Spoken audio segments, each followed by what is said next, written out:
Apply the cuff smoothly like this. Don't worry, practice makes perfect. We are here to help you learn how to monitor your health. Hello mga kapatid. Naranasan niyo na ba yung sumakit yung ulo at saka batok nung isa sa mga kapamilya mo?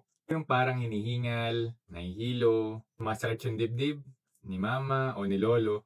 Tapos wala kang mahingan ng tulong, walang nurse, walang doktor, walang ospital. Mahirap yun, nakakakaba yun, Daddy. Lalo na kung ikaw lang yung kasama nila sa bahay. Ano nang gagawin mo? Pero naisip niyo ba na pwedeng kayo mismo ang makatulong? So ngayong October 31, sa Biyernes, kakaroon tayo ng seminar sa pagsukat ng presyon ng dugo. Ito ay gaganapin ng mula 9 a.m. hanggang 11 a.m. sa tahanan ni Maria, Health and Wellness dito sa Pulilan. Simple lang ang goal namin. Para kapag ka may emergency, mayroong kang magagawa. At kayang-kaya mo nang gawin kahit man lang ang pag-alam ng blood pressure. Seminar na ito ay tutunan mo kung paano Tama at ligtas na pagkuha ng blood pressure. intindihin ang mga numero sa BP monitor Malaman kung delikado na ba ang presyon. Mababa o mataas ba ito? at kung kailan dapat kailangan na magpatingin sa doktor. May mga simple rin kaming mga tips kung paano natin mapapanatiling normal ang presyon ng dugo. At syempre, meron po tayong hands-on demo. At kung may BP set ka, dalhin mo. Matutong magbasa ng presyon para mas maagang makaiwas sa panganib. Alam mo, minsan, hindi lang gamot ang sagot. Kadalasan, kapag ka may alam ka, yun pala ang magiging lunas para makapag-responde ka kaagad pag may emergency.